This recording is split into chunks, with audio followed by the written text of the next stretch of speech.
ثم جعلناك على شريعة من الأمر فاتبعها ولا تتبع أهواء الذين لا يعلمون. Ya. Kesimpulannya yang paling mendasar itu, bid'ah itu satu perkara yang diada-adakan. Satu. Dua, bid'ah perkara diada-adakan di dalam agama. Di urusan apa?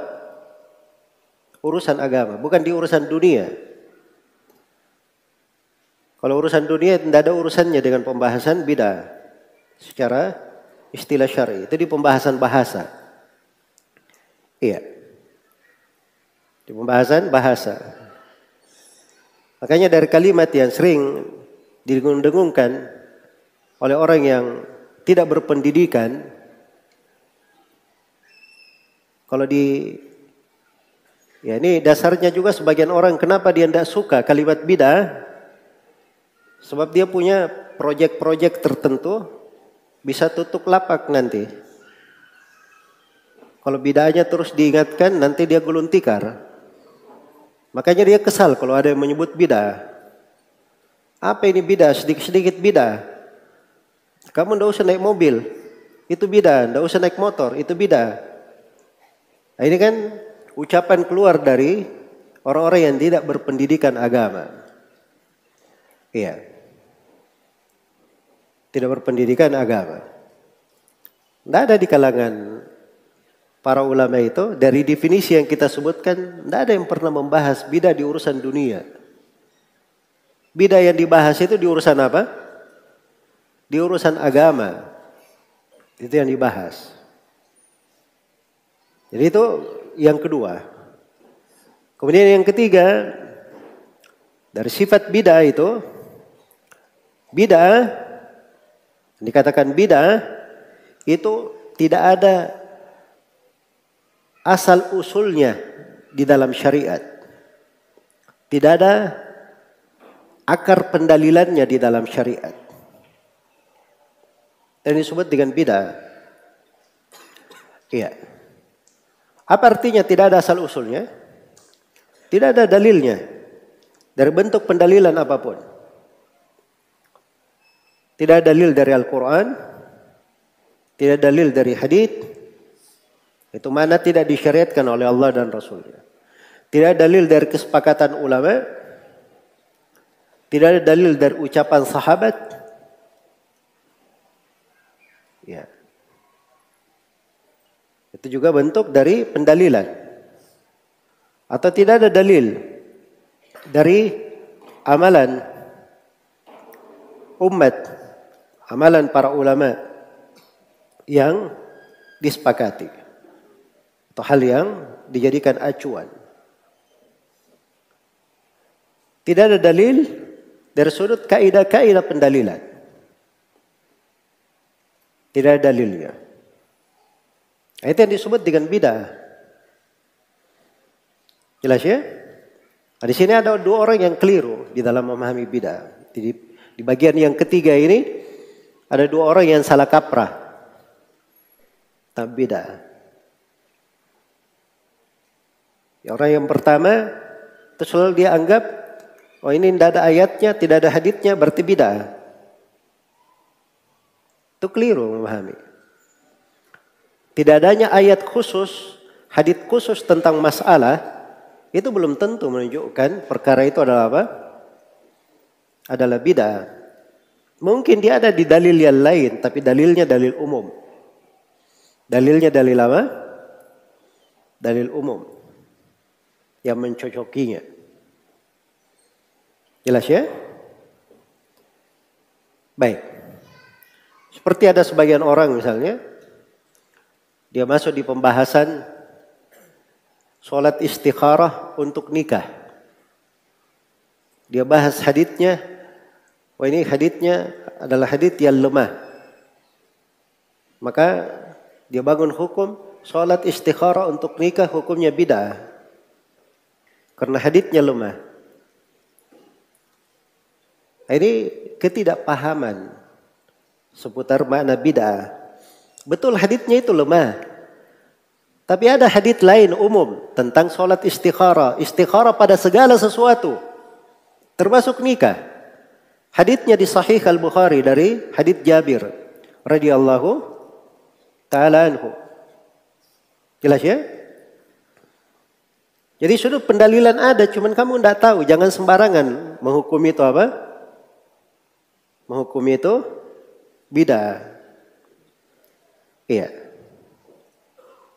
Dari kedetailan pemahaman Imam Ahmad rahimahullah, ketika beliau ditanya tentang hukum doa khatam Al-Quran di dalam sholat.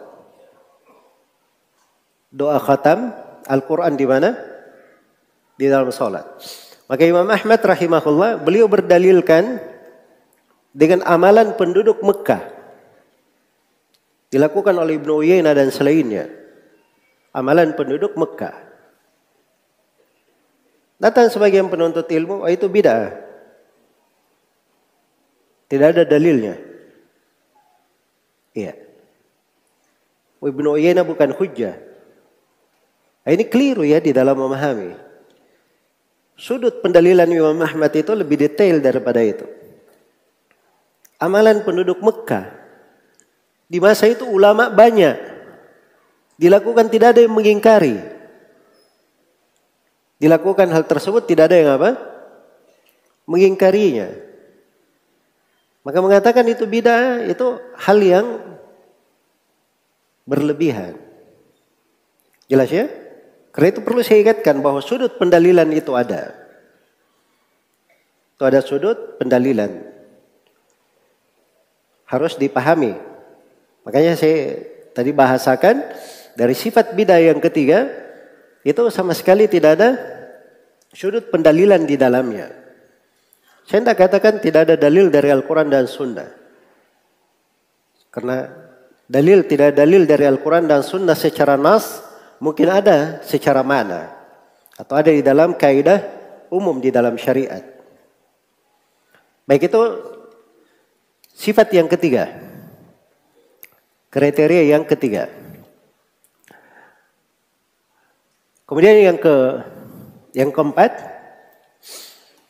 kriteria yang keempat dari bid'ah itu, bid'ah ini tidak pernah diperintah oleh Nabi, perintah wajib maupun perintah sunnah.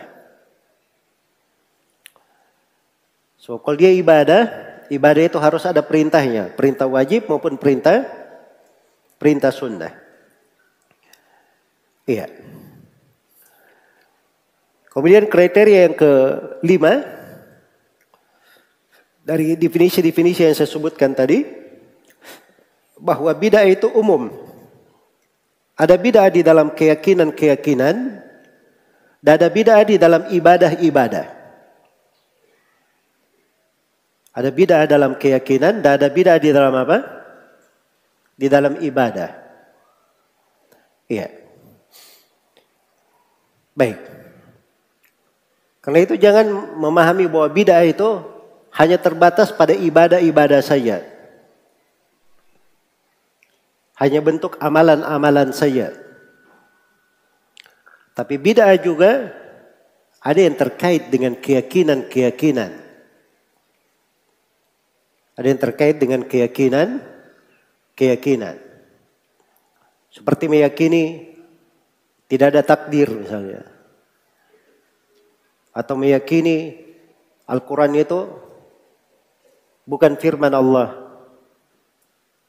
Al-Quran itu makhluk. Itu bid'ah terkait dengan keyakinan. Iya. Bid'ah terkait dengan keyakinan. Itu semuanya masuk di dalam cakupan bid'ah. Kemudian hal yang lainnya, yang keberapa sekarang? Yang keenam, dari definisi bahwa bid'ah itu dilakukan dalam bentuk taqarrub. Dilakukan dalam bentuk mendekatkan diri kepada Allah Subhanahu wa taala.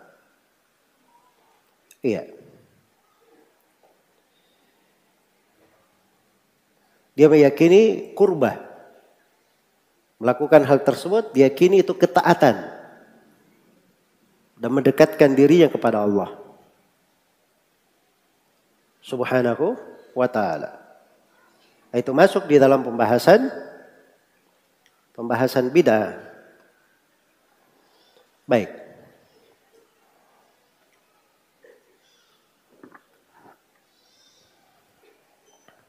Jadi kalau ada perkara misalnya dilakukan, itu kebiasaan sebenarnya. Tapi dilakukan dalam bentuk dia ingin beribadah kepada Allah di situ sebagai bentuk ketaatan. Iya. Maka itu masuk di dalam hitungan bid'ah. Baik. Ini mungkin saya akan bentuk lagi nanti ya dari bentuk rincian-rincian. Baik, kemudian berikutnya dari apa yang telah diuraikan bahwa ketika dihukumi terhadap sebuah bid'ah itu tidak dilihat kepada kondisi si pelaku. Tidak dilihat kepada kondisi si pelaku. Si pelaku ini melakukan bid'ah itu dia tahu atau dia tidak tahu. Dia melakukan bid'ah ini, dia mengada-adakannya atau dia ikuti orang lain, itu tidak dilihat pada si pelaku, dilihat pada perbuatannya. Perbuatannya yang dihukumi sebagai apa? Sebagai bid'ah. Karena itu ada dua teks riwayat di hadits Aisyah radhiyallahu anha. Di riwayat Bukhari Muslim, lafadznya man ahdatsa fi amrina hadza ma laysa minhu fahuwa radd. Siapa yang mengada-adakan di dalam perkara kami ini, dalam agama kami, apa yang bukan darinya, maka dia adalah tertolak. Lafaz yang kedua di riwayat Muslim, man amila amalan laysa alaihi amruna fahuwa radd. Siapa yang beramal dengan sebuah amalan yang tidak dibangun di atas tuntunan kami, maka amalan tersebut adalah amalan yang tertolak. Bisa dipahami ini ya perbedaan dua teks. Kalau yang pertama lafadznya apa tadi? Siapa yang mengada-adakan. Dia mengada-adakan, dia mencetuskan. Walaupun dia tidak melakukan, itu disebut bid'ah. Kalau teks yang kedua, siapa yang mengamalkan, siapa yang melakukan. Dia si pelaku yang melakukan bid'ah. Walaupun bukan dia mencetuskan, bukan dia pemikir awal yang mengadakan bid'ah, tapi dia melakukannya, sama hukumnya, fahuwa radd, maka itu tertolak. Itu tertolak. Dan itu diperhatikan di bahasa haditsnya, fi amrina, dalam perkara agama kita. Makanya pembahasan bid'ah itu urusannya di pembahasan agama. Iya, jangan menipu orang. Tidak ada yang mengatakan mobil itu bid'ah, motor itu bid'ah. Tapi itu bahasa sebagian orang ya, bahasa pedagang. Ya, supaya orang awam itu tidak suka sama orang, ya masa jadi orang awam pikirannya, oh ini orang memang keterlaluan, masa mobil saya tidak boleh, motor saya tidak boleh. Itu kan dusta atas nama orang-orang yang berbicara, apalagi para ulama yang mendefinisikan bid'ah. Iya. Baik. Jadi ini masuk di dalam hitungan cara kita mengukur bid'ah itu apa. Ya kalau diglobalkan, bid'ah itu ada bentuk mengada-adakan, satu. Yang kedua, di dalam perkara agama. Kemudian yang ketiga,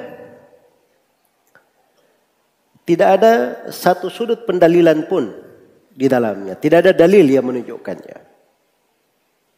Kemudian yang keempat, bid'ah itu cakupannya mencakup perkara akidah, perkara keyakinan, dan perkara apa?